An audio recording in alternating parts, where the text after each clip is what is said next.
Good morning, everyone.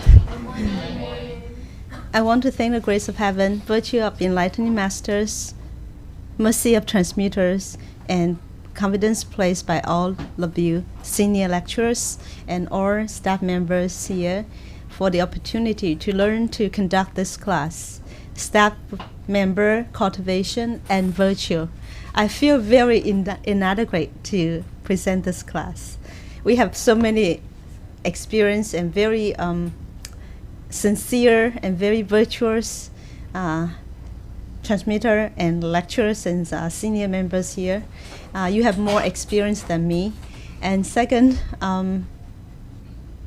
well, I feel I haven't done very well enough. So, as I always said, having the opportunity to talk about a topic gives us the opportunity to get to learn the topic and get to know better. And this knowing or this knowledge, the information will help guide us in our practicing part. So I'm very grateful for the opportunity. Okay. So these are my agenda.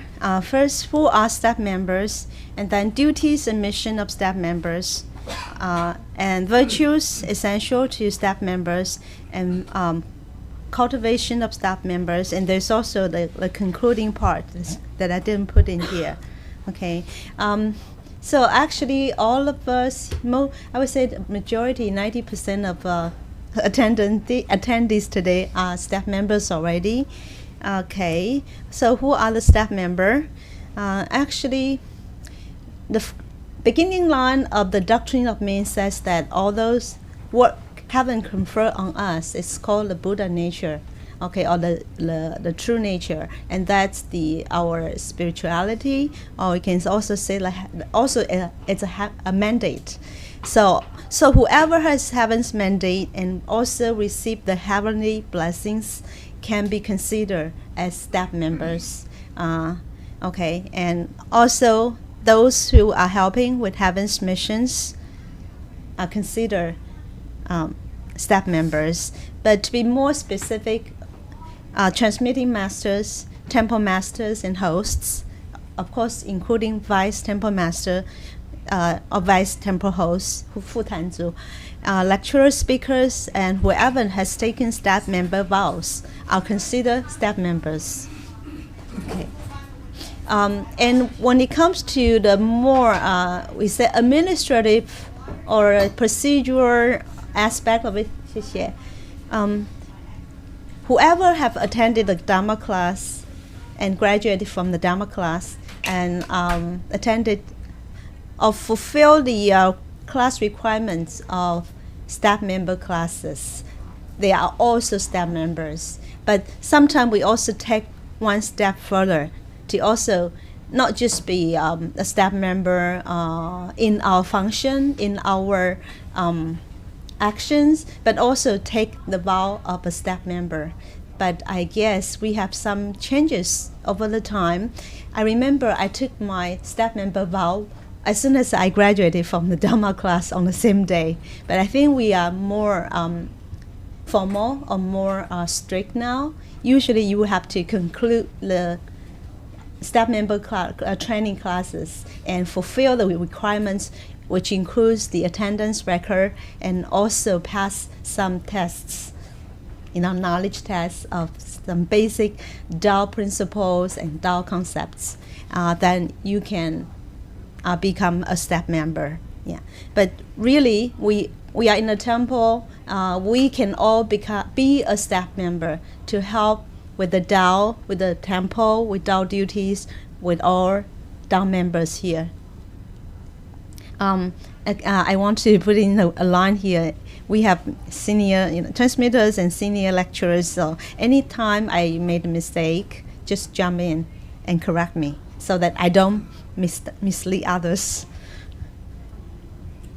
Okay, the duties and mission of staff members. Okay, we are all of us here have received the blessing, and all of us have also graduated from the Dharma class. So we are really very fortunate. We are in a very special era where we can all receive the Tao, the blessing first. We can all be awakened to our Buddha nature first, and then cultivate to perfect our character, to perfect our virtue, and then to restore our Buddha nature in its pristine state. Right? Okay, and so how do we are also told that after we receive the blessing and when we cultivate sincerely, then we can all return to the absolute heaven. Yeah, so there's also a line, right? Without fulfilling our vows that we have taken, then it's hard for us to be able to return to the absolute heaven. Even if we return, we might not be able to stay there forever. Yeah, so fulfilling the vows are very important. Do we remember how many vows we have taken? Okay, so before Sally and Selena, right? Sorry. Yeah, Sabrina. Okay, yeah, you have probably taken, at the Tao receiving ceremony, you have taken we have the 10 great vows, right? Okay, and then after you graduate from the Dharma class, you also taken 2 other Dharma class vows. Okay, so these are all we have to remember. The vows we take, and we try to do things to really fulfill those vows. And of course, we have transmitting master. We also have lecturers and speakers and temple master or temple hosts, or who have taken extra vows, and those of us who have already taken the vegetarian vows. Okay, so it's very important that we remember the vows we take. And actually, we already have taken this vow before we come down to help in this world. Okay, because of the vow we took in the absolute heaven, we are able to come to this world to help run this world, to help govern this world. Okay, now, so now to fulfill our vow, these are the 2 Dharma class vows: to prioritize divine over mundane, and then to give materials and share Dharma. Okay, we'll go into details later, but these are the vows we have taken. Okay, and also to help in the universal salvation. This is often referred to as 先天的使命, our mission from, I think, Lecture Kai used a word for can we say pre-heaven? Pre-heaven. These are the vows that we took in the absolute heaven before we were dispatched to this world. Okay, so to help in the universal salvation of the 3 realms, this is a special era again. In the past, Tao was a one-to-one transmission, but because of the changing of the world and the circumstance required that everyone who has the affinity with Buddha and anyone who has the foundation can receive the Tao, so they can also restore their Buddha nature and help others restore their Buddha nature. So we can receive the Tao first.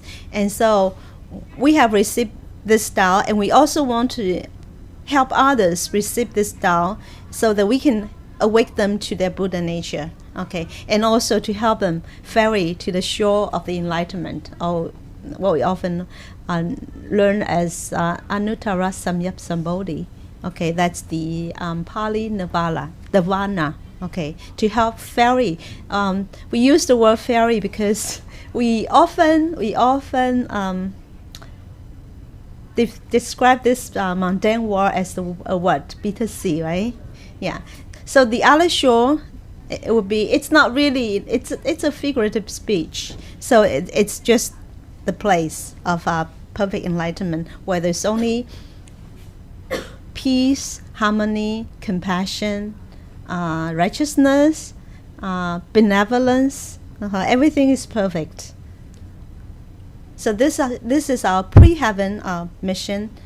And what about our post-heaven? After we come to this world, our mission is to transform people and the world. Okay, we help people restore their Buddha nature in us. So we really are not just we're not. We all have this physical body, okay, this physical entity, and we know it's very hard for us to be able to really get this physical entity. It's because we have cultivated well so that we can be born as a human being, and human beings is the only being that are closest to become a Buddha.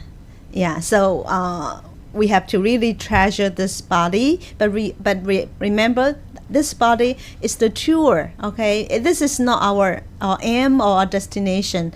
This body is just our tour to help us restore our Buddha nature. A lot of people have already, I would say 90% of people have already forgotten about our Buddha nature, our spirituality, our true self. So it's up to us, a staff member or a cultivator, to help people also awake to their Buddha nature. And this really is the best merit that we can do, okay? Because we are saving their spiritual life. And so in order for us to do that, we have to be the role model in every aspect of life. If we tell people, oh, Tao is so precious, Tao is so helpful, but in our conduct, in our speech, or even in our thinking, we never demonstrate that preciousness of the Tao. Even worse, sometimes we may not behave, we may not conduct ourselves as well as others who are not really cultivating or who have not received the Tao. So how can we expect people to have a trust in us, to have the confidence in the Tao? So we have to be very cautious, especially after we tell people that we have received the Tao and that we are a cultivator. They are always watching our every word in our every action.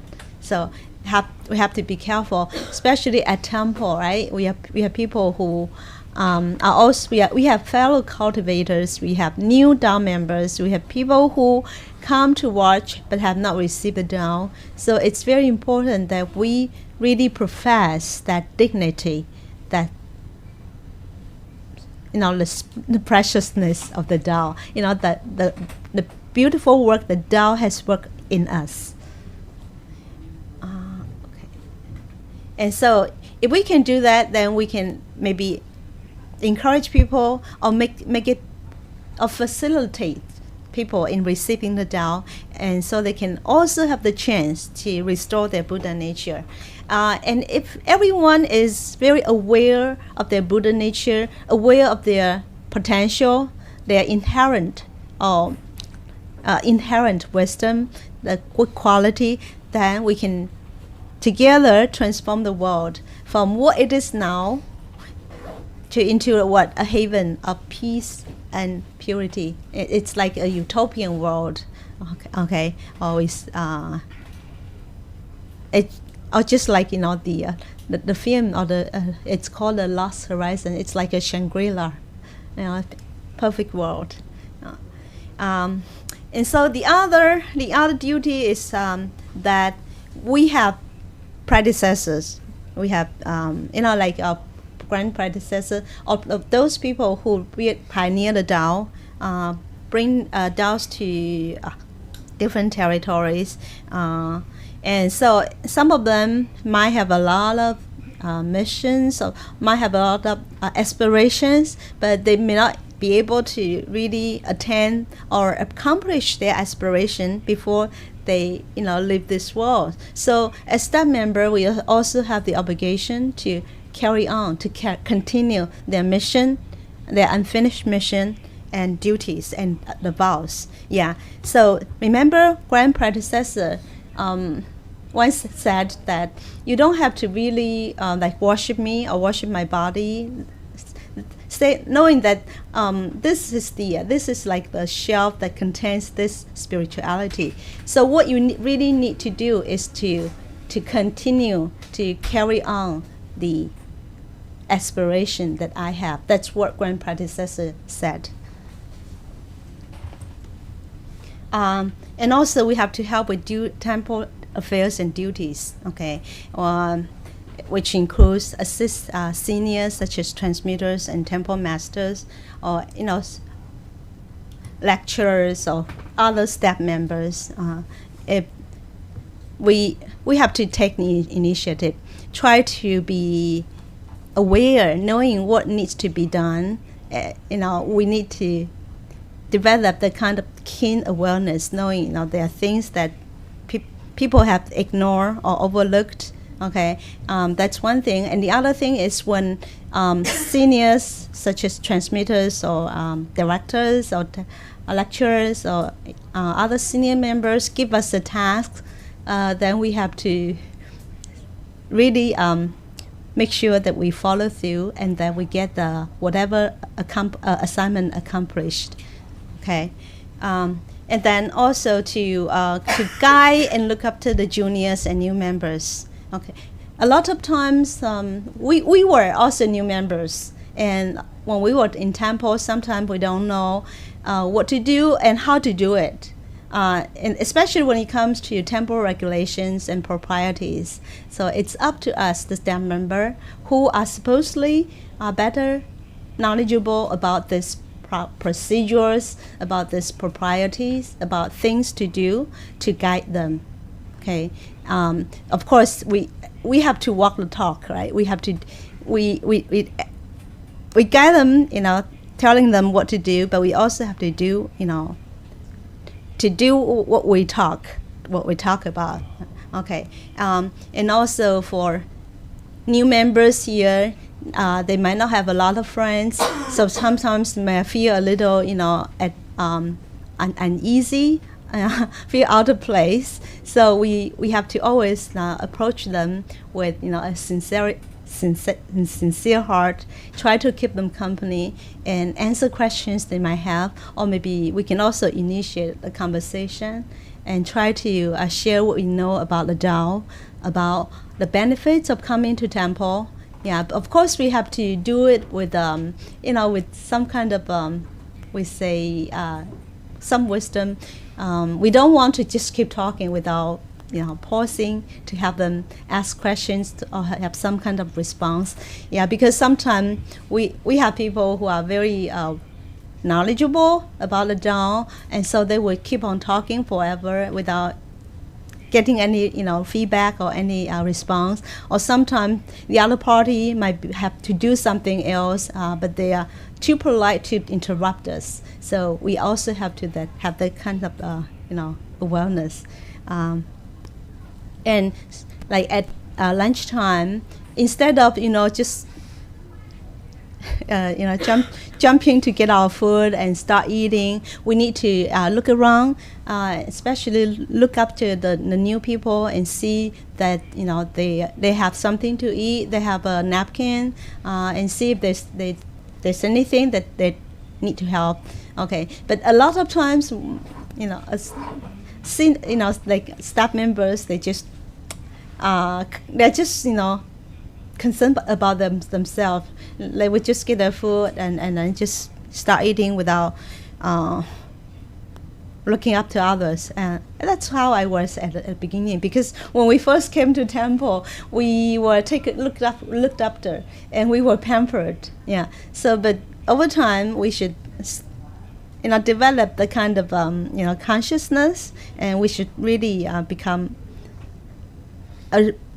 a true servant, okay, to help other people. We also learn to perform various functions at temple. So as a staff member, there are so many things we can learn to do, and there are so many things at temple that need staffing. Okay, so if we can start with one function group, and when we do this, when we work in this group, then we try to learn every aspect of this group. And then if we feel we are comfortable, then we know the functions and tasks of this group, and we are able to maybe teach and find someone who can take over our job at this group. Then we move on to the next group, because in the future, if we have to pioneer down, we cannot have the whole crew of members going out to do the Dao ceremony or Dharma class or whatever. And so it really requires a person to be able to perform multiple duties, multiple functions. Yeah, so that's what we need to do. And try to find things to do. Okay, there are always a lot of things to do. We don't have to be asked to do certain things. For example, if you find someone who's like agitating, like they don't know what to do, then we can always approach them and ask what kind of help that they need. And if we see that the floor is dirty, then we try to like around the water fountain, the dispenser. Sometimes there will be a lot of splashes of water on the floor. We also mop it up, so we don't expect other people to do that. We have to take the initiative to do it. Okay, and also we need to take the initiative to do difficult tasks, or we say tiring task, or some we say dirty jobs, like cleaning the bathroom. Yeah, we have many virtuous staff members or even new members who are doing that with such a happy heart. Yeah, but we should always be ready to do that. So we have lecturers or staff members who come and clean the temple bathrooms before Wednesday, because we have classes on Wednesday evening, and sometimes between Sunday and Wednesday, the bathroom may not be so clean. Especially Sunday, when we are cleaning up the temple, there are still people around, so we are still kind of dirtying the floor. And so these lecturers and staff members, they took the initiative to do this task. And also, like if there's any temple event or any temple ceremony, we try to be the first to come, but the last to leave. You try to, like when we went for an outing just a month ago, we try not to come and help with the preparation, and then at the end of the event, we try to stay behind and help with the cleaning up. We don't just come, have a good time, and then just go. That's not a staff member. And a very important thing to do is when we do this, we do it with a team spirit. Okay. We don't try to do things that will make us like stand out. Rather, we do things that will complement or supplement other people's work. Okay, and we shouldn't be abide in any I form, like, oh, I do this, I accomplish this, I need to take the credit. That's not team spirit. Okay, so Buddha's and saints encourage us that as a cultivator and especially a staff member, we need to take the blame, but give the credits to others. Yeah, if someone didn't do something well enough, we try to correct them. Correct this thing without publicizing the mistake by this other person. Okay, but as a group, if we do something well, we accomplish a goal, then we give the credits to our team members. Okay. And if everyone does this, then there's certainly be, peace and harmony among people, and then everyone will be happy working together at the temple. This is one of the learnings, and one of the, I would say, the 获得. One of the, it's not gains, but it's something that really benefited me. To really let go of the merit form, to let go of the I, the ego. When we have ego, and if sometimes people may be, stepping on our toe, or sometimes people might say something bad about us, then we will feel very upset. But and also when we have accomplished a project very successfully, and if the seniors do not give us the credit, then we'll feel at a loss, or we feel upset. These are all the feelings and emotions that we need to get rid of. And once we don't have such feelings and emotions or attachments, we are really happy, we are really peaceful. Is it difficult to do? I guess for different people with different personality, for some it may be very simple, very easy, but for others who has a very strong sense of idiosyncrasy, right? That's the word, right? Maybe a little difficult. But the goal is that we all have to be like that. We have to really, blend with others, blend in with others. Okay, and then so we also need to manifest Tao in every aspect of life. In temple, we as staff member, people are really watching us. So we are like I think Buddha said we are like a mobile temple. We represent the Tao, we represent the temple, and so they are watching us. We might have done a lot of good things that they might not notice. But if we do something, just a minor fault, then they will remember, they will notice. So we have to be very careful. A lot of times we know all the rules and the regulations, like we should not speak loud, like we should maintain a very dignified atmosphere at temple. But sometimes when something happen, or some good or bad happen, we become excited, we become carried away, and our volume just increase. And just don't, those rules and regulations just vanish, right?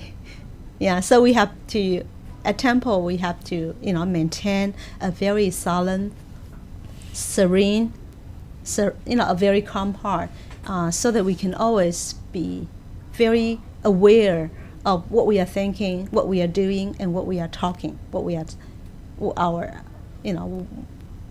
speech is like.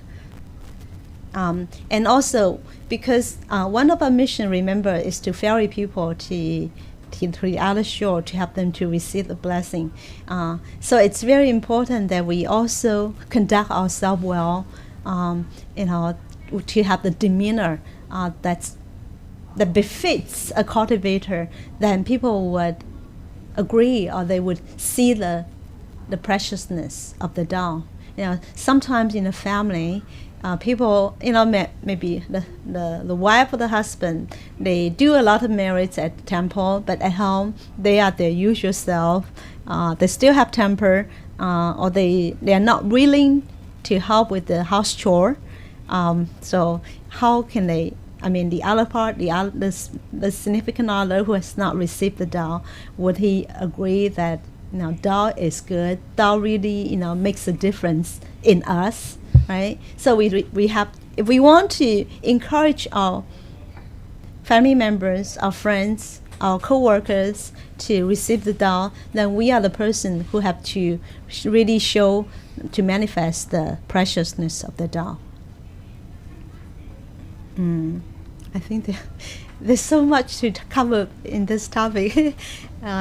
If I forget important points, please jump in, because we want our new people to know about.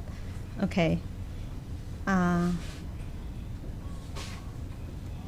Okay. Now, also to be more specific, as Tao members, we have to perform the 3 forms of giving. Remember the 3 forms of giving? First is the monetary or material giving. It can be, like money. It can be also, kinds, like rice, food, fruits, even some temple office supplies, things like that.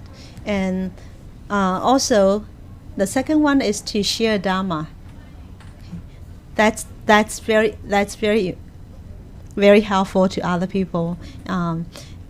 And so that's the preciousness about coming to the classes at temple. Although there's so much we can improve including myself. But listening to all the classes, all the materials at Temple really helped me tremendously. If I sometimes feel if I were able, I had the opportunity to, receive the Tao much earlier, then, my life would be also so much different. But we live in the moment. Now that we are here, we try our best to absorb, to really click with what we learned and try to practice what we learned. And then the third one is 无畏师.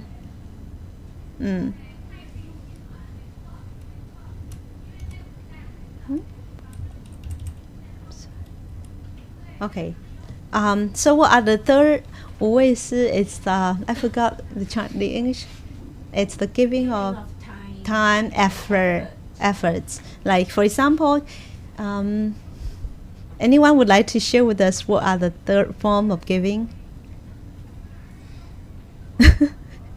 Sally, do you know? Okay. Maybe Jill, can you share with us? I guess it's a type of form, a type of giving, where you devote yourself whenever that you have time, right?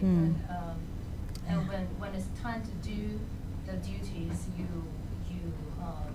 you're totally involved with it, and without thinking.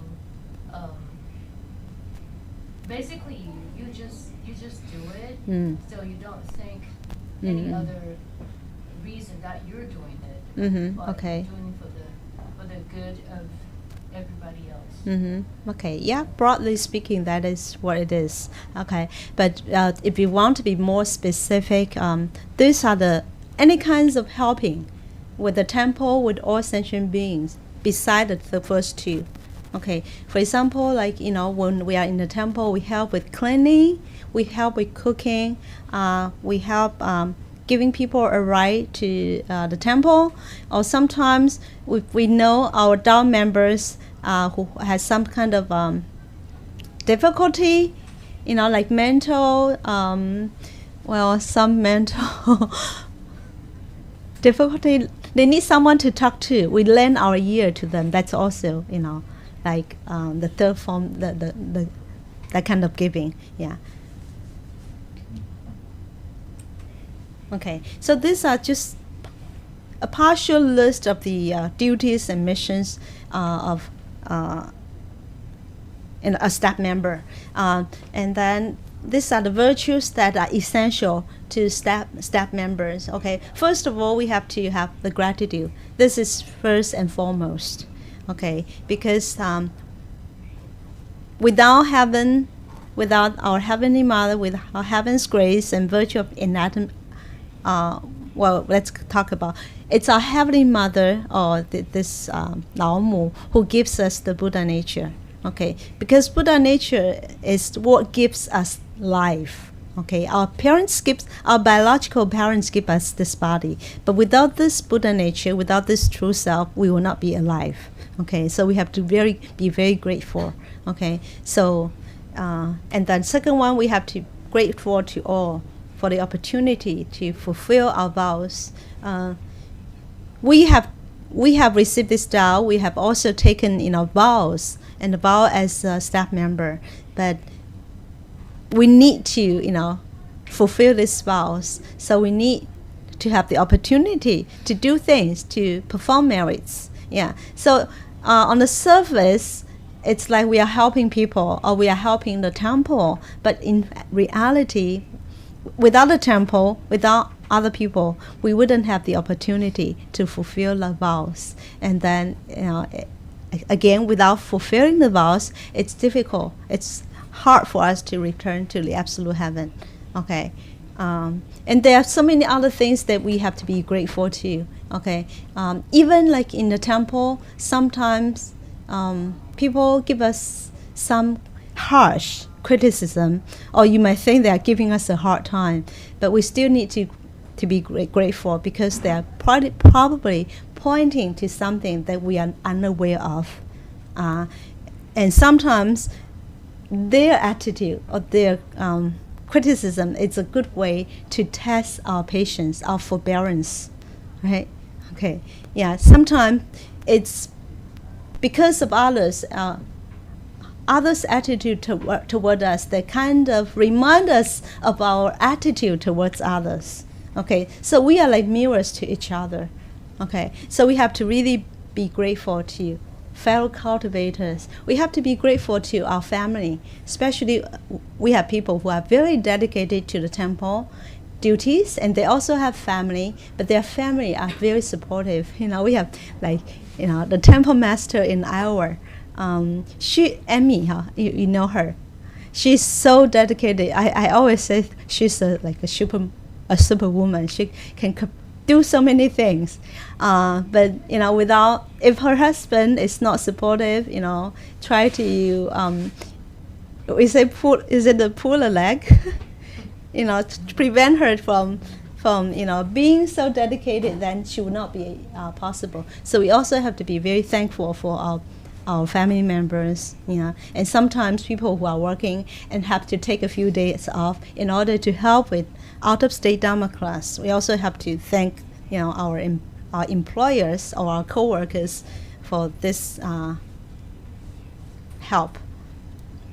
And then the other thing is sincerity. Okay, sincerity is very important. Actually, when we cultivate, the most important thing we need to bear in mind, to be mindful, is sincerity. Because as Confucius says, sincerity is the way of heaven.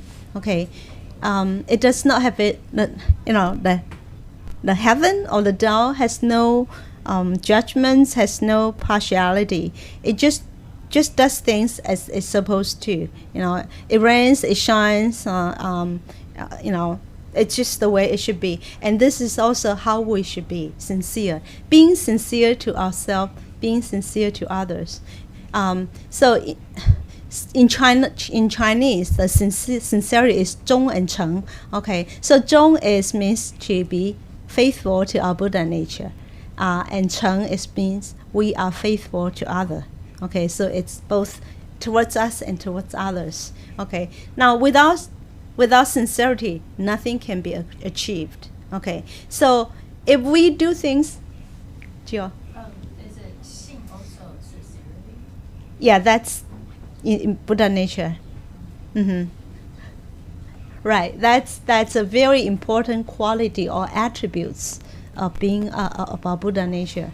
Yeah. So the doctrine of the mean also said that without sincerity, nothing can be achieved. When we are doing our work, or when we are performing our household duties, if we don't really do it with our sincere heart, that's really first, probably the result will really be, will seriously be discounted. And this is, people can also feel that we are not being sincere. And sometimes when we help with the temple duties, we also do it half-heartedness. We just think, this is some merit that I need to accumulate, but I don't do it well. For example, I clean the floor or I wash the dishes, but I didn't do it properly. And so someone else have to, come back, jump in and, do what we have not done well,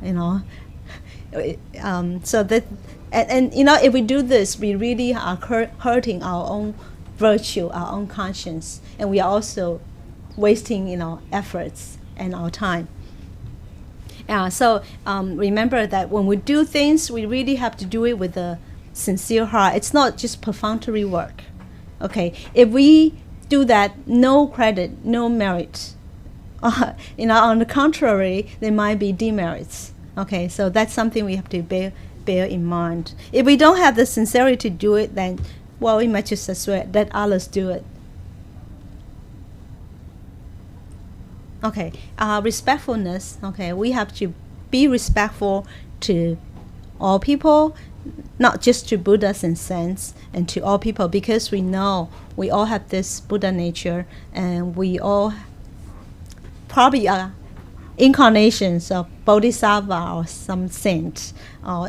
So we have to be very respectful to them. Otherwise, it's like be respectful. And when we are respectful to people, people will in turn respect us. And when we are being very careless, or being very there's a line from I think it's the Mencius or the Analects that if we want respect from others, then we have to respect others first. Everyone deserves to be respected, including us. And so we have to do that. And then the humbleness, okay. Sometimes, as maybe senior members or lecturers or speakers, we might become a little bit self-conceited, right? Conceited. We feel like, oh, I know a lot, I can do a lot. Then we feel a little, arrogant. But that's also very hurtful to our Buddha nature, and also very hurtful to our cultivation. And it's also very hurtful when it comes to our relationship with people. Okay, yeah. Buddhas, in sense, they are always very humble, right? Yeah. So we have to learn to be like them. And people like to also mix with humble people, right? Okay. And also the equanimity. We have to have the equanimity. Remember, all people have Buddha nature. So in that sense, we are all equal. Although because of their conducts or their conducts in their previous life, they might acquire certain temperaments or temper. Like sometimes when you are driving, you come across people who are just unbelievable, right? Very rude. They don't think about others. In the past, you will have in your heart, you want to react to such people, right? I remember, sometimes we read books, and they say there are people who just maybe reincarnated from the path of the animal, so they still have a very noticeable traits. Okay, and so in the beginning, sometimes maybe he just came from that path, but now I know that we should not have that thought at all. Okay, and then the willingness. Okay. Yeah, when we do things for the temple, we have to do it with a willing heart. Okay. Again, if we don't do it with a willing heart, we might not as well let others do it, because this is just how it should be. Okay, it's not for merit. If we really do things, even the hardest things, the most difficult thing, the dirtiest thing, we can still do it with a happy heart. Then it means that our cultivation is up at that level. Okay, and still better, when we do things, we put in so much effort and time, and it might not be, result may not be so satisfactory, and we might even meet with a very severe criticism. Just accept it humbly, accept it graciously. Yeah, that also means that we have cultivated to that certain degree. Yeah. Is it easy to do? Yeah. But again, when we can do this, then it means that we kind of let go of the ego, and it's us who really have that internal peace. Yeah. So it's hard. It can be hard for people, but this is our goal. We just have to do it. Yeah. This is how we can have very, very. We have our spiritual well-being. And then, in order to do that, to have those qualities, to have those virtues, these are the things we need to do, okay? Of course, external and internal cultivation should come hand in hand.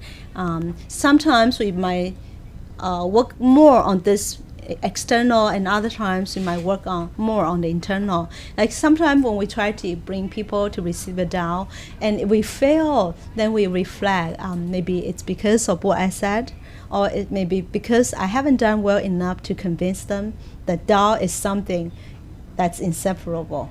So we come back and we try to increase our knowledge, our understanding of the Tao, and in the meantime, we also try to do well, our conducts.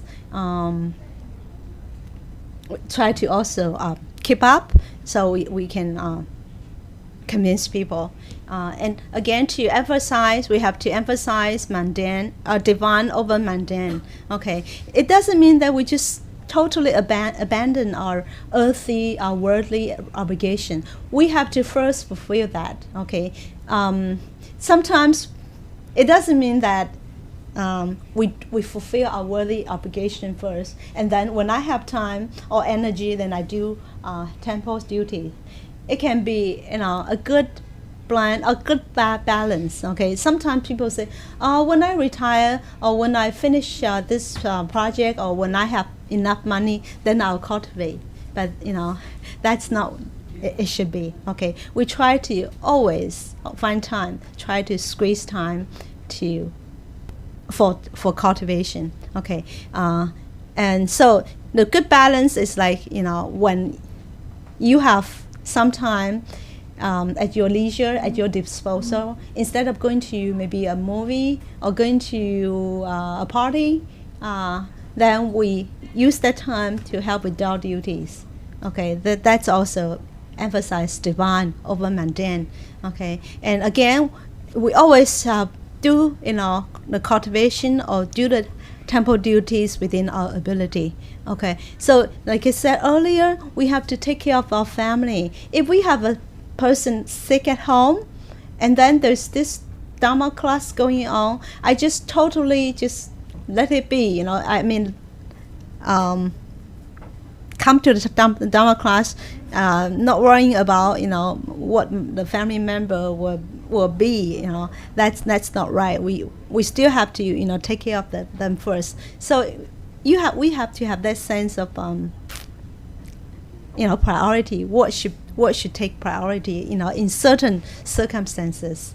Okay, and again, it doesn't mean that if I don't have I only have enough money to support myself, to pay for the rent or to pay for all the utilities, telephone, pay for my food, and I would maybe give a big chunk of my earning or my income to the temple, and then I'm in a very what do you call a very difficult situation. I can hardly feed myself, support myself. That's also not right. If we don't have enough materials to give away, to share, then we can always share in other ways. Like we said, to invest some time, some of our energy or other resources to help with the temple.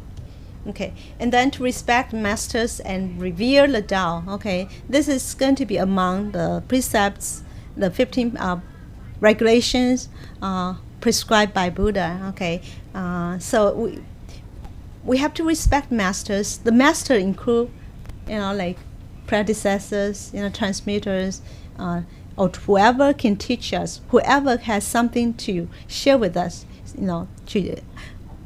They might be not as good as us in other aspects, but there are always things that they are better than us. Just like Confucius in the Analyst said, among 3 people in our company, there's always one who can teach me something. Okay, yeah. So there's always, even the worst person might have a good quality or good thing that we can learn from. Okay, yeah, and also we have to respect our master because just like the Chinese saying, when we drink water, we have to think of where it comes from. Okay, today we have such a comfortable environment, comfortable platform to cultivate. We have to thank those who came before us. We don't want to talk too far. Just talk about our temple. We are now in a very I say very comfortable place to learn things, to do things. But there was the time when this temple was under construction, and I know our transmitters, our lecturers, or the staff members of Dawkins, they also have to help in the construction, doing some of the dirty works, the construction, and they also contribute generously, to contribute funds, money generously to the the founding of this temple. Okay, and so we also have to follow the rules and regulations, including the 15 precepts. We have that separate class for the 15 precepts. These are the regulations that's associated with temple, and these were like prescribed by Buddha. Okay, and then the 3 distinctions. Okay, the 3 distinctions are there should be a good separation between divine versus mundane. Like at temple, we try not to, we do not conduct personal business. We don't solicit, we don't do solicitation. Like, oh, I'm in this business. I'm going to, do you want to use my product or do you want to use my service? We try not to do that. Okay. But of course, sometimes there is exception, like, we happen, maybe you happen to have a customer here at the temple and you have a little, things to talk about, but we try to keep it to the minimum. Okay. And also male versus female, we don't, there should be a good space, between male and female. Like when we sit, there should be 1 chair apart.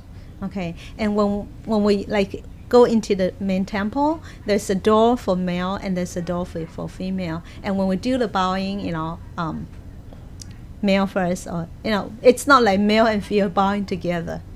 Okay. And then the transaction, so we have to make sure that every transaction, especially when we are in handling like financial duties, financial business and the temple, we have to make all transactions clear and accountable. I have to really rush through because we don't have time. And then the 4 decorum, okay, the 4 proper demeanors, the bodily posture, okay, like we don't cross legs, we don't slouch. We just have to have that kind of, the dignified manner, not just in temple, especially in temple, but also in everywhere, where we are, okay. And also the proper mind, okay, we have to think, good thoughts. But really, the best thought is to have no thought. Okay, 无心是道. And then the speech, we have to be careful with what we talk, because sometimes what we talk can misguide people, can even hurt people. And then the conduct, okay. And the 3 introspection is these are by Confucius' disciple Zhengzi. Okay, so in dealing with things, have we been loyal? Have we given our best effort? Have we been sincere in doing what we have to do? And then in getting along with people, have we been trustworthy?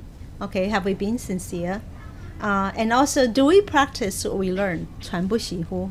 Okay, so we learn a lot of things at temple. If we don't really apply them to our action, to our daily work in life, then they are just knowledge. They really mean nothing to us. They are not work, functioning, or they're not helping us as they are supposed to. Okay, and then we also have to practice the 4 downs. These are from Yan Hui. Do you remember the 4 downs? Whatever is not proper, we should not see, we should not hear, we should not speak, and we should not do. Okay, yeah. We cannot go into details. And then again, as staff member, when we come to temple, we know we have to do all this, proprieties and like arrival and departure protocols. And we should not only do it well ourselves. As the staff member, we should not rely on other people to be our ceremonial conductor. We should be able to do it ourselves. And also the code of conduct during temple ceremonies, like dao receiving ceremony, beginning and end of class ceremonies. We should always stand there, quietly, be solemn, because Buddhas and saints are around. It's just how we are. We should be. It's not because people, Buddhas and saints are grading us. Okay, we all have that Buddha nature, and we have to do things that's equal to the Buddha nature. That's going to really shine or manifest the Buddha nature. We also have to follow the protocol or as Lecture Tai said in his class, it's a chain of authority or reporting in dealing with temple duties and affairs. Okay, so there, when we have a special things that we need to, like for example, we have people who are coming to attend our class at our temple from another temple or from another line. Can we just tell them, oh, you can come? We have to, the procedure is that we have to go to the director, which is, the first step is the director, who is a lecturer, and then the lecturer will report to the director, who is transmitting master. Okay, and after, this is, if there's anything that we have to go further, then we go to the senior transmitters. And after the transmitter approve, and also with the acknowledgement from the transmitter of the other temple, then we can allow them to come and attend the class here. Usually it's because their temple is not here, or we move to another country or another place, then we might need to join in other temples classes. And sometimes people, we sometimes encourage people, you need to set up a temple, home temple. We also have to be careful with that, because really setting up a home temple involves a lot of responsibilities, right? Jill and Edison, and we have a lot of people who have temple master, home temple masters, and we have people who have set up the home temple but now are considered retrieving, because of the burden, the pressure to run a home temple. So we don't just go around and say, oh, you need to set up temple, or you need to take a speaker's vow, you need to take a lecturer's vow. This is not what we should do. Okay, if we are good enough, or it's the time has come, then transmitters or directors or Dao Center will approach us. Even with like the functions or duties, being a group leader, we can recommend, but we can already decide for. We cannot be the decision maker. It's the Dao Center who has to decide who is qualified, who is eligible to be that leader, the group leader. And this has to do with more our personal. We have to get rid of bad habits and temperaments because we are very visible. Okay, people know we are staff members, so we have to be careful with our temper because bad temper disrupts harmony. And these are also hurdles to our cultivation. And again, let go of I, me, my, mine. Okay, because this ego gives rise to differentiation and creates division and conflicts, and these are all, we say creators, this all gives rise to karmic debts. Okay, and we don't want that. Okay, and then concluding, I've kind of borrowed this from Lecture Tai's presentation. Okay, being a staff member entails responsibility as well as honor. It's really an honor. We should be very grateful. We should feel very blessed to be able to take the staff member vow to be a staff member. But don't forget, it has a lot of responsibilities and duties and virtues that's behind it. Okay, and then we have to obey the rules and regulations because they really provide the ladder to heaven. These are like our guidelines, and when we can perform well with in accordance with these rules and regulations, then we can go back to the absolute heaven. That's what Buddhas and saints and people who come before us have done in the past. Okay, and then achievement comes from fulfilling our vows and responsibility. Okay. There's a saying that in heaven there's no Buddha that has no merits or virtue. Okay, so if we don't do anything else, if we don't help other sentient beings, then we are not qualified to be a Buddha. Okay, and also having merit but without virtue leads to the path of the evil, the asura. Okay, so it has to be both virtue and merit. And then having virtue without merit makes it hard to attain Buddhahood. And then for having virtue without Tao, one cannot transcend samsara. You know, samsara, right? The cycle of reincarnation of life and death. And then finally, having Tao without virtue, one cannot attain a position in heaven. I'm sorry I have to rush through. If I say anything wrong or inappropriate, I ask for forgiveness of Buddhas and saints, and I also ask transmitter, lecturers, and all of you to correct me. Thank you.